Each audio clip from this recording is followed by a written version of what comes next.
In celebrating the life of Chief Adebanjo, we must recognize in him a rare breed of politician who remained steadfast in his principle, who remained and resisted the temptations of political expediency, and who dedicated his life to the service of the people.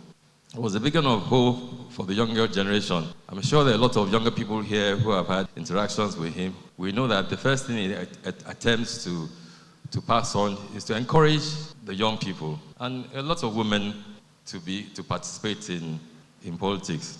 Today, you needn't look too far away. When you look around Nigeria, you find that the foundational problem we have today is that everybody is being forced to wearing the same size. So it's become a one-size-fits-all. The prescription of the center must always be accepted.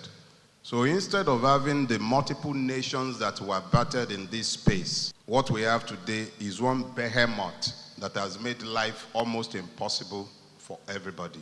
So what is the relevance of Afenifere in today's Nigeria?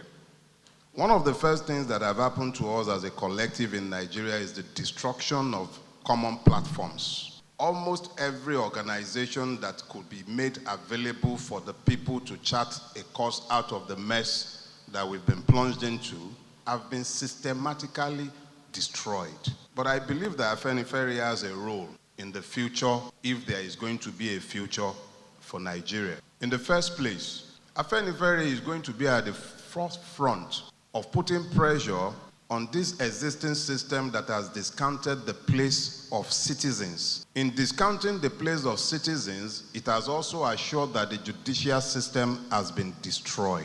The destruction of the judicial system has guaranteed that the law does not rule in Nigeria. These guarantees have assured that each and every Nigerian, wherever they may come from, whether they be Yoruba, Igbo, Fulani, or even Ijaw, have been left with devalued lives. We live in a country today where persons hauling arms around are euphemistically referred to as hunters. Exactly what game they are hunting in the Nigeria that we have found ourselves in today, we do not know. We live in a Nigeria today where even though we claim that we have a state, nobody's lives are safe. People sleep sometimes one eye open, or perhaps with both eyes fully opened, simply because the state has failed in its most basic of duties, which is to protect the lives and properties of those who are trapped within its territory. In the Nigeria that we have today, the president wakes up one day and summarily pronounces decisions that are completely at variance with the constitution that we are already bellyaching is illegitimate. So even the basic adherence to basic principles, where we know exactly by what rules we are governed, is already lost. It was a defining moment for Afenifere to determine where a Yoruba personality like Asiwaju Bola Ahmed Tinubu was contesting, and for Afenifere to root for a personality of Igbo extraction and said that was our candidate. It was not that easy.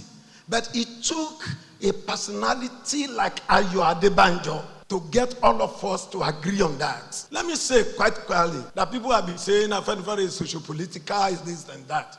To Adebanjo, Afenifere is a political party. Am I correct? All the Afenifere in the house. Am I correct? You can't go to Baba and say, Baba will just tell you, it is because of the kind of constitution that we have, where you need to meet certain criteria before INEC can register you.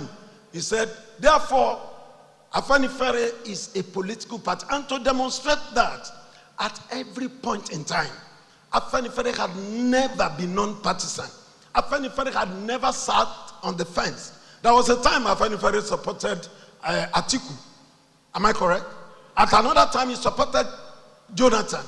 What was important to Afenifere and to our leader is that you must agree that Nigeria is a country of entrenched ethnic nationalities, and that what is best suited for Nigeria is true federalism.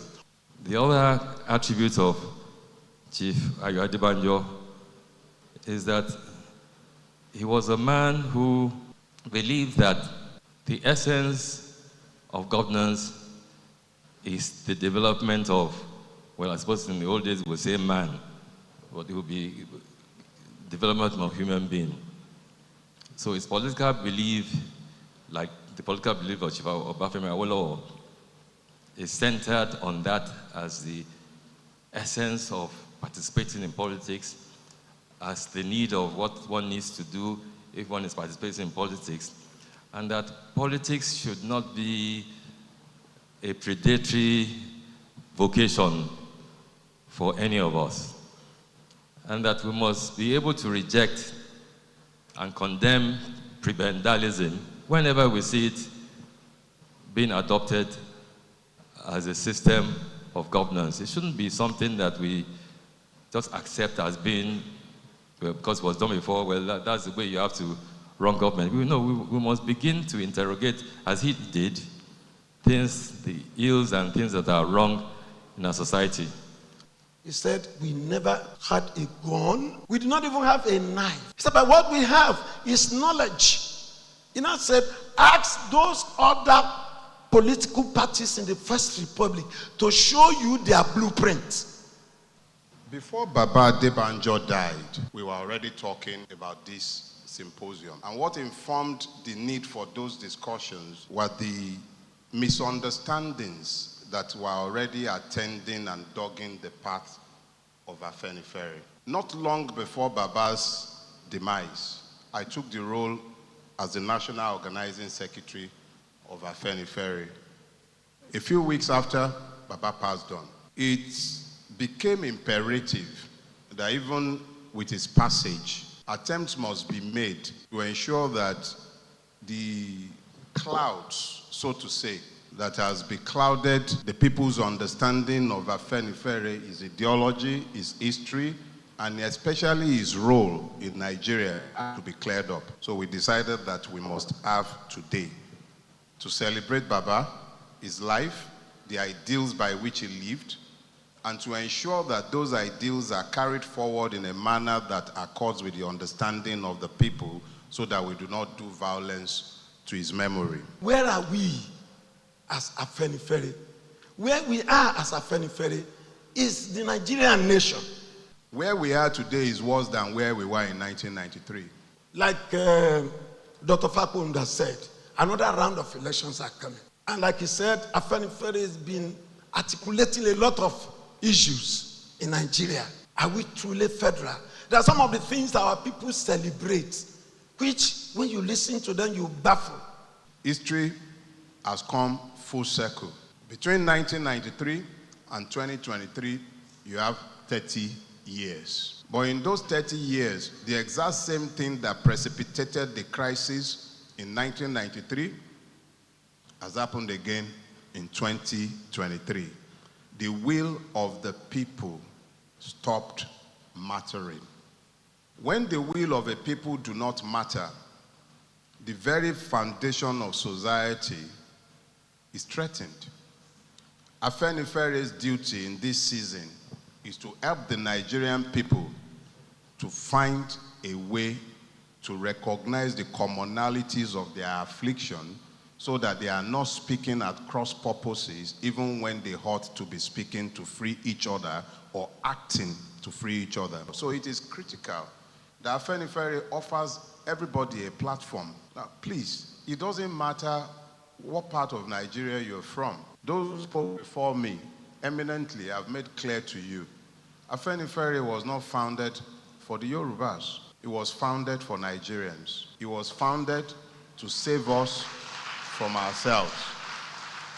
We are asking you that just as we made ourselves available as a platform in 1993, if you look at where we are today, you shouldn't need us to tell you that there is a critical need to come together again, find common purposes as Nigerians, because that's where we are today, and then look for a way out of where we are. Chief Adebanjo spent his life, the better part of his life, over 70 years of that, committed to this ideal. He never walked away from it. All the times that we were busy bellyaching about what was happening to us, the late 2020, 2021, I remember, and I can still hear Baba's voice in my ear, organize. Go and organize yourselves. He was constantly telling us about the need to organize ourselves. What we've done today has been done in his memory. Integrity was a central core of the values Chief Awolowo tried to present and suggest for a stable polity. Chief Adebanjo, throughout his life, represented that notion of integrity. But he has played his part and he has left. What we do with the charge he has left behind is entirely up to us. But what we as Afenifere are offering you today is an opportunity to work with us, to find common ground, to find common purpose, so that we might all save ourselves from where we are today. Distinguished ladies and gentlemen, if we are talking about restructuring for the purpose of true federalism, what we advocate in Afenifere is that there must be all-round equity. The logic of federalism itself is based on fairness among the federating states.